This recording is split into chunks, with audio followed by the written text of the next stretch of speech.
phone mo ha. Ay, magpapapicture ko. Ay, nandun na yata sa bag ko pala.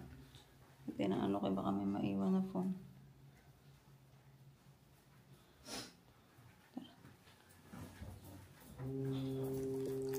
Yata ka rin aga.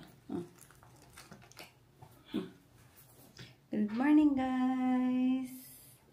This is our third day, actually. Yeah. So, ngayon lang kami may magandang good morning, charet.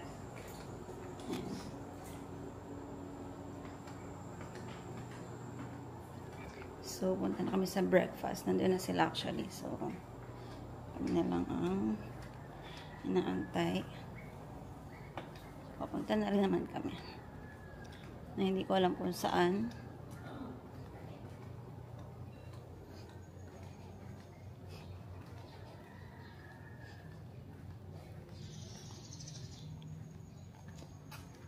Sa taas?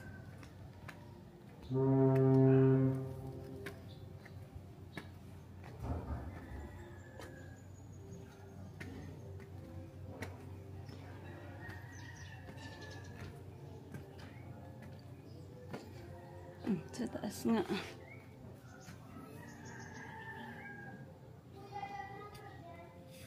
Ayan, guys.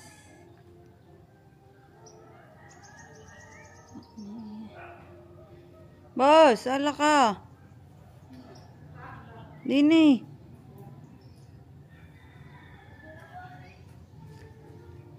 Oh.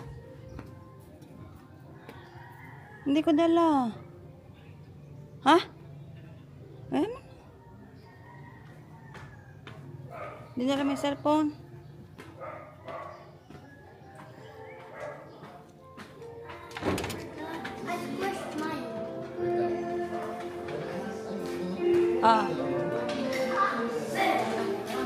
Okay. Yes.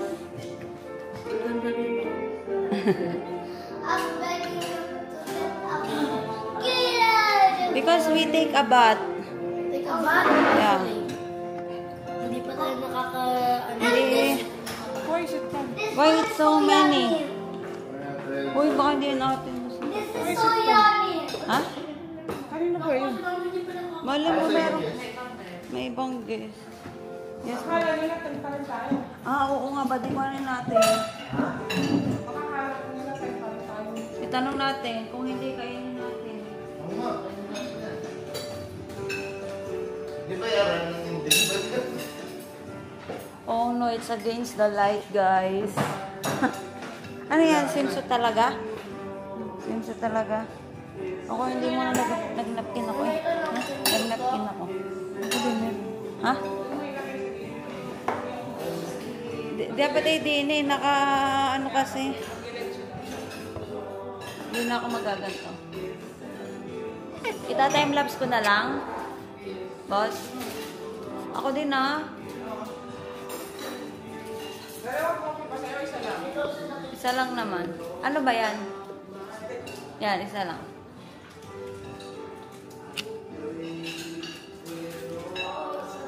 Pero ate pa rin ito kasi hindi naman natin nakasal yung isang room eh.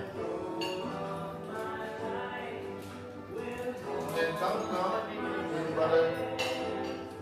Kaya ibig sabihin pala, tuloy mo, tika tayo na may sama sa kanila. Ha? Tika tayo na may sama sa kanila. Oo nga no.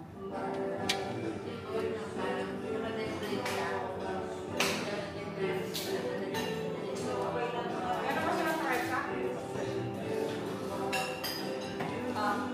Picture. Kuya Ali.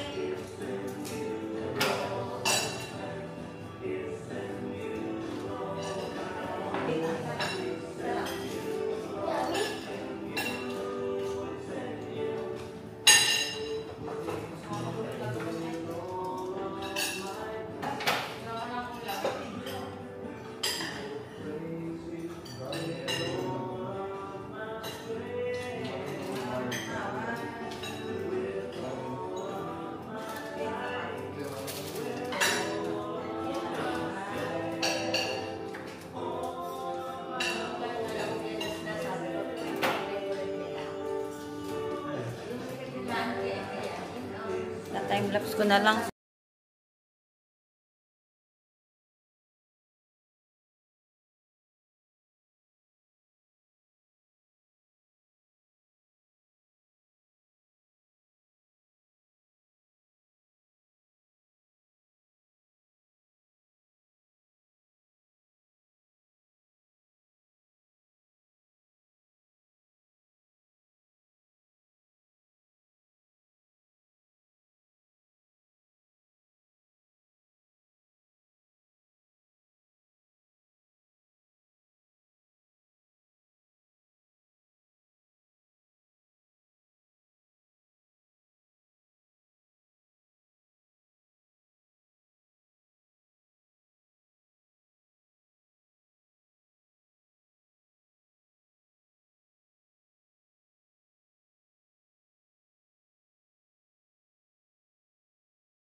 Good to eat po yan siya.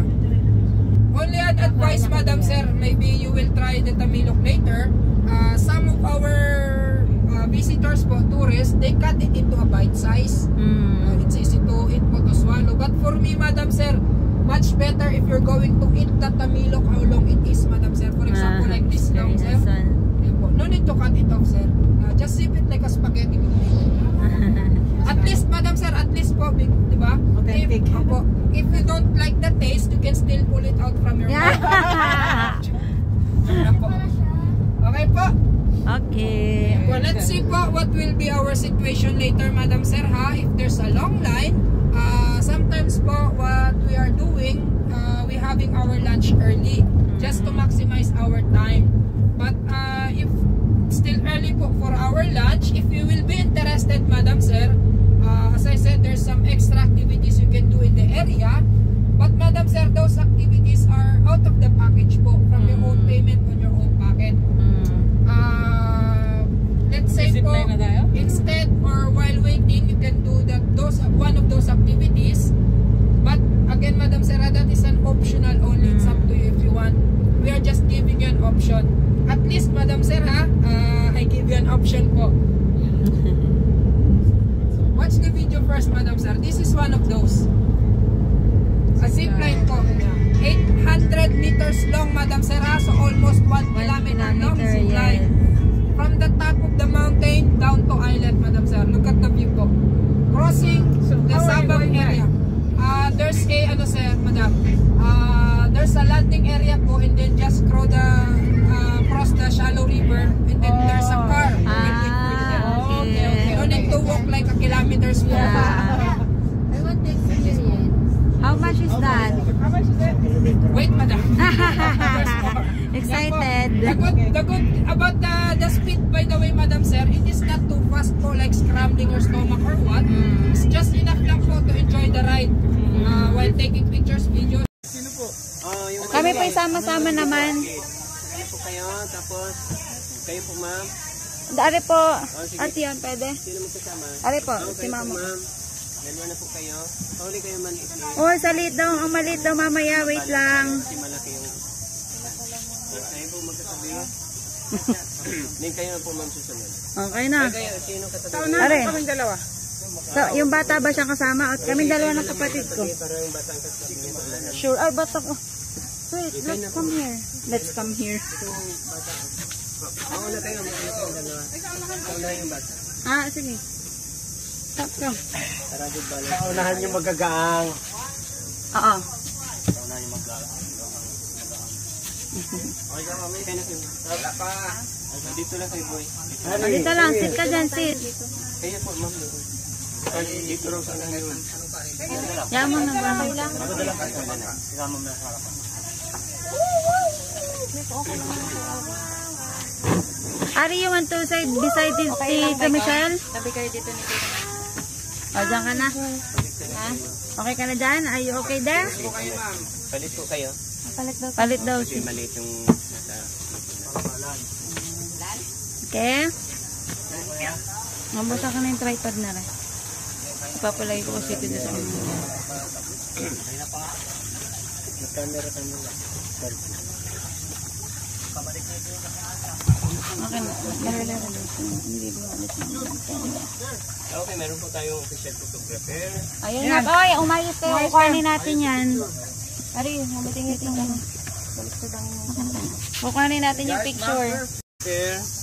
At ang bootman natin, yung taga-sagwa natin, si Christopher. Yeah. Okay lang po ba kasama nyo kami? Of course! Pag hindi pa baba na kami. Yeah. Baba, kami na lang bababa. Mga taga-saan po sila? Batangas! Wow, welcome po kayo dito sa Palawan. Welcome Yeah. kayo sa Mangrove Paddle Boat Tour. Doon po ba kayo sa maraming kape? Yes. Lipa. Kami sa Bicol, natuto kami magtanim ng kape, paminta, kakao, kasi Noy, saan ka sa Bicol? Yeah. pukot ka marinisol. Taga-Katanduanes ako. Daw harayo. Harayo. Welcome po. Basta baka mo muna ito. Yung bag mo ay tinang mo. Nagtinda. So, kaya kami natuto magtanim ng mga paminta, kape, kakao. Kulang na sa amin. Kasi po, yung mga Batanggenyo na kabili ng lupa doon, gaya-gaya lang kami, yun ang kanilang proyekto. Gaya-gaya lang. Kaya mga Bicolano, marami Pakinig mo na rin yan, silang ha? kape at kakao. So ito pong mangrove tour. Ito pong mangrove tour, we are people's organization. Ang mga membro ay karaniwang mga tao lang po kami sa ating komunidad. Tinatawag din po itong CBST, Community Based for Sustainable Tourism. Dahil pinoprotektahan po natin ang ating kalikasan for sustainable future, ang turista, ang tourism industry, especially in Puerto Princesa City. Ano po? Kuya, did you touch the water? Ito pong ating tour sa tirahan ng iba't ibang wild animal tulad ng mga unggoy, ahas, bayawak, squirrel, sawa at sari-saring mga ibon. Pero lahat pong mga animal, they are wild. Minsan, wala sila. Ano po? Kasi malawak itong lugar. More than 22,000 hectare na protected area. Kaya mas mabuti po, tingin po tayo sa unahan, both side of the river, in the ground, in the roots, or in the trees. Baka sakali pong may makita tayo. Pero wala pong buhaya dito. Ano nakita nyo doon sa ilalim? Bato, ano po? Walang buhaya, andyan si Bato. Sa Malacanang marami. Isipan na talaga bago kanan po. Ang pangalan po ng ilog na ito, Tabang River. Ang ibig sabihin, dito naghahalo ang tubig alat at tubig tabang. Kaya po ang tubig dito ay brackish water, combination of fresh and salt water. Tubig alat po, tubig dagat, o tubig alat at tubig tabang, dito sila naghahalo. Ngayon, going to high tide pa lang. Ang tanong, ito ang tanong, anong grade mo? Grade 1. Ay, yung malaki-laki doon ng... Kuya, your grade. Anong grade ka daw? 4. Grade 4? Grade 4 na. So ngayon, ang tanong ito, kung dito naghahalo sa mga brackish water na ganito, dito naghahalo ang tubig alat at tubig tabang, saan sila naghihiwalay? Patay ka. Yan, ganito pa. Paliwanag ko na lang po, ano po. Ang sagot ay nasa Bible, ano? Sabi sa Ecclesiastes 1:7, lahat ng mga ilog, maagos ang papunta sa dagat, hindi na pupuno ang dagat, dahil ang tubig ay bumabalik sa pinanggalingan niya para umagos uli. Paano po yun nangyayari? Naghalo na sila dito, magkasama, magkahalo sila, lalabas sila sa dagat, pero dahil mabigat po yung tubig dagat, tubig alat, kaya po napapaibabaw yung tubig tabang. Pag ilang araw, mag-i-evaporate na yun, naging ulap na, totally naghiwalay na siya sa tubig alat. Ano po? So, Para maalat yung ano, yung mga ayun po, parang mangrove snake, ayun o. Asan? Black and yellow. Hala, hindi ko kayo. Ayun nga! Makita mo yung snake yun, oh. Ay! Ayun, yun. Everybody, mamaya meron pa rin tayong makikita doon. mangrove snake. Ano yung poisonous? Hindi po siya poisonous. Venomous lang siya. Ay. Ano po pagkakaiba? Ano yun? Tama. Good answer. Hindi po, anong pagkakaiba noon versus Ma, what's the poisonous difference? versus venomous? Oh, I Yan pong ahas na yan, kinakain niya ng bayawak. Hindi siya poisonous because edible to the monitor lizard. But it bite with venom. Venom and venomous, poison to mouth. Pero ang nakapagtataka nga, bakit hindi namamatay yung bayawak? Pero pag nakakagat yan, pwedeng kamatay. Depende po kasi ang venom niyan, mild venom lang. Local niya, binturan, ibig sabihin, mild venom. Bin is venom, turan is para tumakbo. Tubo away. So, tinagalog ko lang yun. Ano? Meron pa rin dyan doon sa maliit na per. Nung nadaanan namin kanina, nakita namin. Ahas, yeah. Yan, ready nyo ang inyong camera kasi mas madaling makita yun.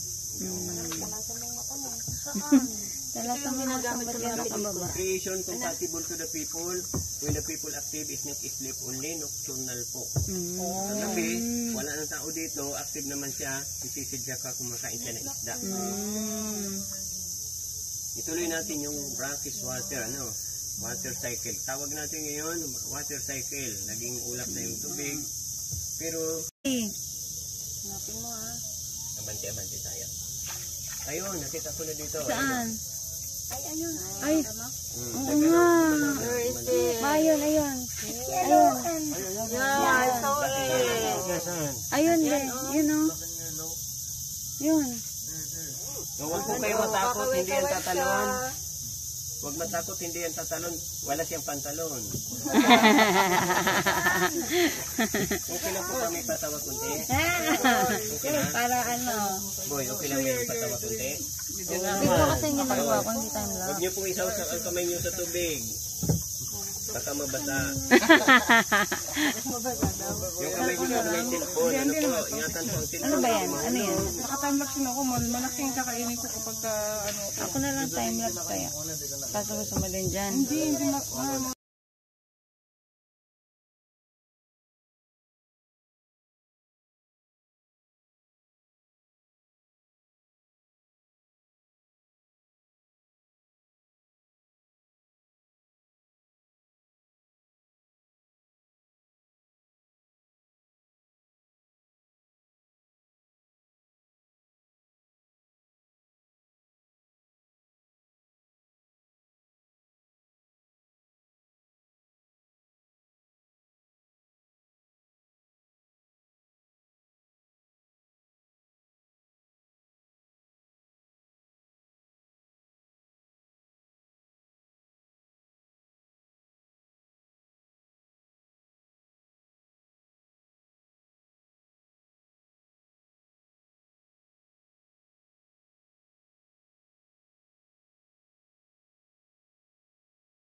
Gamit na tubig na ang maruming tubig, pag dumadaan yun sa drainage na mapakabaho noon, pupunta yun sa mga ilog.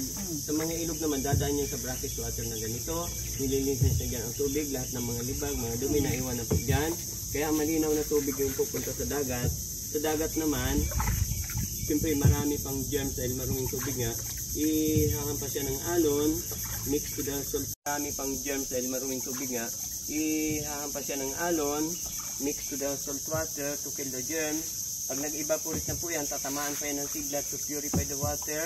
Pag bumagsak na yung ulan, halimbawa ginamit sa Manila yung tubig, dito sa Palawan binagsak yung singaw, yung ulan, pwede namin inumin yun kasi malinis na yun. Ano, alam niyo po ba kung machine ang gagamitin to purify the water, magkano isang container? Yeah. Mga panligo, panlabalat lahat, pandilig, na purified na po yun, sa natural na paraan. Kung machine ang gagamitin, magastos. Pero binigay lang Diyos sa ating libre. Kaya pag namamasyal tayo sa ating kalikasan, ma-appreciate natin yung creation. Hindi lang pumunta tayo dyan. Ito pong mangrove, hindi lang kayo papasyal dito at matitingnan kung ano, kundi marirenew pa yung mga information tungkol sa kahalagahan ng ating kalikasan. Yan naman pong mahabang dahon na yan po ay barasan, yung ginagawang banig. Native na banig. Yung laser ni Kuya. Ito, laser pointer yung kulay green. Naabutan niyo pa po ba noon, niitib pa ang banig ng mga tao? Yeah, kinainay na. Ngayon, Kinainay. plastic na. Ano ba kakaiba noon? Noon po maraming anak. So, it is better. Ngayon, Ana, konti na. konti na lang ang pag pala plastic, konti lang ang anak. Ay, magaling pala yun ang ama ay paggamit. Sweet, magbanig ka na Ang ulit. nawawala na ngayon. Bibili ka Mawawala namin. ang gumagawa ng banig. Yung mga gumagawa ng native na banig. No. Ay. Nawawala na nga yung native na Home banig. sweet home noon eh. Yeah. Bakit po nawala na? Kasi marami tayong mga made in China. Resort, yeah. Madali masira. Yung kawawa yung ating mga kababayan. Ayun ang kanilang hanap buhay. Natigil na sila. Natigil. Yung pong naamoy nyo na yun, na medyo masangsang na amoy, yun na po yung amoy ng skunk. Napansin nyo? Yeah. Meron. So ang layo noon yung ganung amoy, mga 1 kilometro. Ganun kalakas ang amoy. Nabanggit ko po sa inyo kasi sinong negosyante dyan? Negosyante. Kayo po kayo negosyante. Hindi kayo lang pupilos ng product. Merong water refilling station na ate Yung namin. kape nyo, hindi nyo Yung kape. pinakaagad. Yung doon kasi sa Sipukot, mayroong mga doon, naggawa na sila ng sarili nilang toaster. Panggiling. Ang giling na. Madaling araw, para ka nang nasa Batangas. Amoy. Volume talagang kape na yung gram. So, nabanggit ko po yun, pagpudos, kasi yung skunk, maraming, di ba, problem pag ano sa Manila, mga, ano ba, holdapper, o mandurukot, pinasok ang bahay mo. Kung mayroon ka na i-save noon, isprehin mo yung toothpick, kahit saan siya pumunta, hindi mawawala ang amoy sa kanya. Hindi siya matatatanggi, hindi niya matatanggihan. Tataboy siya ng pamilya niya pag pumunta siya sa bahay niya. Yan, naka-gray. Ano ba Kunin mo. Gray. Yan po. Give me gray. The show. Yun na pong nalampasan natin matataas sa mangrove, pati ito matataas na yan. Yan po mga century old mangrove na yan. Estimated more than 100 years. Yan pong mga puno na yan, kasama yan sa tulong sa paglinis. Yung mga ugat ng mangrove ay sumasala ng mga sediment. May nagalaw yung Sa buong Pilipinas, mayroon tayong 40 species ng mangrove along the river, 4 na klase na po yun. So yung ganyan pala kalaking mga katawan na, mga ilang years na yan. Oh, yan, mga 80 years na yan. Ganyan. Yun kasi 100 years na. pala yun, yung malalaki ng ganun, 100 years na. Ngayon ako nakakita ng ganyan. Yan po ang pinakamatigas na bakawan, yan pong ginagawin sa patungan ng release ng kin, ang tawag yan lalaking bakawan. Ito naman lalapad ang dahon, babaeng bakawan. So, ito pong mga tumbang bakawan, yan po ay biktima ng bagyong Odette. Dati po hindi binabagyo ang Palawan, alam niyo po siguro yon. Bakit ngayon nagbagyo na noong December 17 year 2021, 3 taon na mahigit. So, madaling sagutin ng mga estudyante, climate change. Paano po yung nangyayari? Ayon po sa mga analysis, ang kagubatan absorber ng carbon, pero ang Palawan malinis ang hangin. Kaya pong nakikita yung kulay puti sa balat ng kahoy. So, kulay puti na yan. So, mga estudyante dyan, ang lupa, ng ating earth, hanggang sa ngayon, babait na lalaking bakawan lang along the river. So, yung local name po ng mangrove, bakhaw or bakawan pag plural. Yung pagkakaiba ng bakhaw sa bakawan. Singular is bakhaw, plural is bakawan. Anong pagkakaiba ng baka sa bakahan? Baka is singular and bakahan many. Marami yan po. So yun po yung baka at bakawan.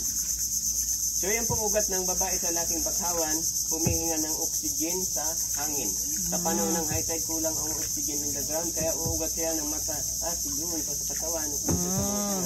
Ang tawag dyan, Sadya palang ugat yun. ang tawag dyan, pneumatophores, pathway of oxygen. So mayroon na pong nagkamali dito, professor galing from Canada, kasama yung mga estudyante. Sabi sa mga estudyante, bakit daw mataas ang ugat? Kasi siya nag-explain, noon hanggang dyan ang lupa, na anod na yung It's not. mali po, di ba? Kasi hindi niya tiningnan yung maliliit na puno, mataas talaga yung nag-uugat. Hindi niya kailangan magkaroon ng lupa para mag-ugat ng mataas. Ibig sabihin, yung theory talaga ay nagkakamali yan. Pero kung kahit nagtanong siya sa mga taga rito, kahit basta sanay sa mangrove, may tuturo sa kanya. Yun. So bakit naman po siya tinawag? Ayan po muna pala Dami na yung... mga seedlings Yan muna yung bundok ng underground river. So dati hindi natatanaw nga, yan ngayon, kitang-kita. gawa ng Dahil nasira. natira. So sa loob niyan yung kuiba. Anong yan kung tuktok na yan? Nasabi ng tour guide sa inyo? Hindi pa po. Kaya po yung tinawag na St. Paul kasi ilong daw yan na nakahiga. That part. Nakahigang higanti. Kaya sabi ko naman, kung ganun, yan na yung pinakamataas na bundok. Pag tumayo. Sa loob po niyan, maraming paniki. Mamaya po, you can see 1,000 ubat, 4,000 bat. Ang release, papasok niyo sa kuiba. Ari, are you ready? We don't have to talk But there. all the bat inside the cave estimated more than 71,000. 80% of it insect bat. Ano po? Yung 20% fruit bat. Pero yung 54,000 mahigit na insect bat, they go out at night catching insect including firefly. Ano? Kaya po dito, kunti ang alitak-tap, Kasi nasa ilalim lang ng damo, pag lumipad ng mataas, Wala, nakakainin na sila. Saan napunta? Nasa tiyan na ng bat. Kinain ng bat. Yeah. So ang tanong, ba't ganun? Sabi ng bat ako. Bakit ako? Ba't ganito? So bakit siya tinawag na mangrove yung bakawan? Yan pong mga ugat ng bakawan parang mga binti.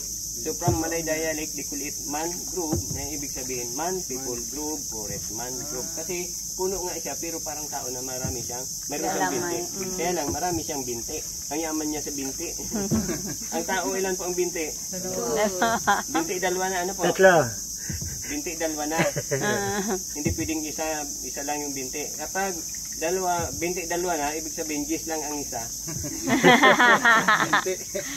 Ayan po pala, mushroom. Ba't parang kasama ko si Kuya JR? Mushroom po pala doon sa tabi na yun, oh. Yan.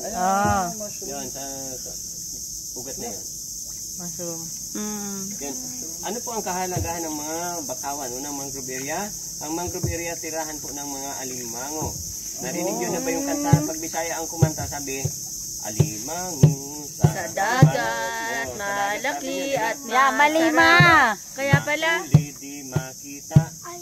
Pag Tagalog ang kumanta, sabi alimango Sa dagat. Wala po sa dagat yung alimango, nasa suba. Pag sa dagat po, alimasag yung nandoon. Malinaw ang tubig sa dagat, makikita. Dito, hindi siya nakikita. Bakit? Kasi po malabo ang tubig. Yun, yung brackish water, suba, basta ilog na napapasok ng high tide and low tide, tawag dyan sa Bisaya ay suba. So, bakit po malabo ang tubig? Yan po mga dahon ng mangrove na nalalaglag araw-araw. Pag na-decompose na yan, nagiging nutrient na pagkain ng maliliit na isda. Kaya po instinct po sa mga mother fish sa ating bansang Pilipinas, 2/3 po ng mga seawater fish, pumupunta yan sa mangrove yung mga mother fish para mangitlog. Matapos mangitlog dyan, babalik na sila sa dagat. Milyones po na maliliit na isda magsisimula ang buhay sa mangrove area.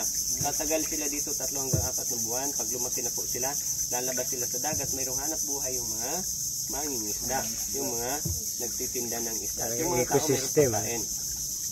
Alam niyo po ba na hindi lang tao ang consumer ng isda sa ating bansa? Ano pa? Ang growth factors po ng ating mga livestock, katulad ng pag bumili ka ng karning manok sa palengke, 1 kilo, ibig sabihin yan, mga 28 days pa lang yan o 30 days. Sisiw pa yon. Pero dahil mayroon tayong growth factor, marami tayong fish meal, kaya mabilis lumaki. Ulitin ko po, ang growth factors po ng ating livestock ay fish meal. At least, subukan nyo marami ha, at least 10%, below 10%. Yan. Hi. Marahay na aga po. Sa Ilocabos. Maray na aga, Sendong Gabos. Taga Katanduan siyang bisita ko. Ako taga Sipukos. Camarines Sur. Ako. Camnor. Ano to sir, dati may trekking dyan? Yan po, boardwalk for patrolling, for monitoring, at pinamit din namin yan pag tree planting namin after Tagpuno dit. So yan na po uli yung mga century-old mangrove. Dati po ang bakawan ay ginagamit patungan ng release ng rain. Yung po matataas na yun. So ang isang mother fish ay mangingitlog po siya ng 4,000 hanggang more than 5,000 itlog. Sabihin na lang natin, piso lang. Presyohan lang natin mura ha, piso lang ang isang mother fish. Kung mayroon kang piso, pag itinabi mo sa kahon ay magiging 4,000 pesos, anong gagawin mo? Di ba maglalagay kayo mas maraming piso o kaya 1,000 pesos kaagad para maging 4 million after 6 months. Sa fishing industry, hindi po natin kailangan mag-invest ng actual na pera. Kailangan po natin ma-educate yung mga tao. Ano yun? Unggoy? Unggoy? Nasaan? Kailangan po natin mag-invest sa mindset ng mga tao. Kung ang mangrove na nagagawang fish pond, ang makikinabang dyan yung company, yung investors, yung mga Pinoy, Salvador lang. Punta rin po tayo doon. Pero kung ma-educate po yung mga tao, maprotektahan yung mangrove at yung mother fish, ang makikinabang lahat ng mga Pilipino. Millions of Filipino people. Yan mamaya po, makikita nyo rin doon sa Underground River, maraming unggoy din doon. Yung unggoy dito at saka doon ay... nalagaw lang yung unggoy na eh. Yung unggoy po dito at saka unggoy doon sa Underground River, magkakamukha lang po sila. So ito po ang point ko. Kaya ngayon, di na ako naniniwala sa evolution kasi ang unggoy magkakamukha, ang tao ay hindi. Maliban pa po dyan, nakita nyo naman hanggang sa ngayon, unggoy pa rin sila. Hindi, yeah. Oo nga, no. Wow. Unggoy pa rin sila. Wala pa man akong nakita. Ako naka 17 years na ako dito. Wala pa akong nakitang Unggoy unggoy na na nag-turn kahit to. ng tao, kahit man lang kahawig ng tao. Sa inyo yun makikita, sa aklat lang. Theory lang po yun, imagination. Pero in practical science, no evolution. Doon tayo sa practical science. Pag naglalaga ka ng kambing, manganganak yan, kambing din. No? Ay, kuya. Ari, can you see? Kuya. Ayun, de, oh. Ilan taong ka na? Ako po 60. Kita mo, de? 60. Yun, de, yun, oh. Dalawa. Maliban pa po dyan, lifespan po ng unggoy, tandaan na estudyante, ilang taon ng lifespan ng unggoy? 30 years lang. So, imposible yan na mag-evolve na makaproduce ng more than 30 years. Katulad ng tao na, ng ibang mga Pinoy, umaabot ng 100. 100,000 pesos pag naabot mo yun. Look, oh. Wow, Ari, did you see? Ari, why are you there? Hello, cousin. Long time no see. Ari, look at the monkeys. Why are you there? Go down. Oh. Ito po ang sikreto, ang evolution pala ay paniniwala din. Paniniwala lang based on theory. Ang creation, paniniwala din lang pareho yan. Based on the Bible. Pero how we justify it? Paano natin maiktuhan? Alin ang paniniwalaan din natin? So to believe po tayo, kailangan scientific base. Laboratory result. According to the laboratory result, we are genetical inheritance. We are not product of evolution.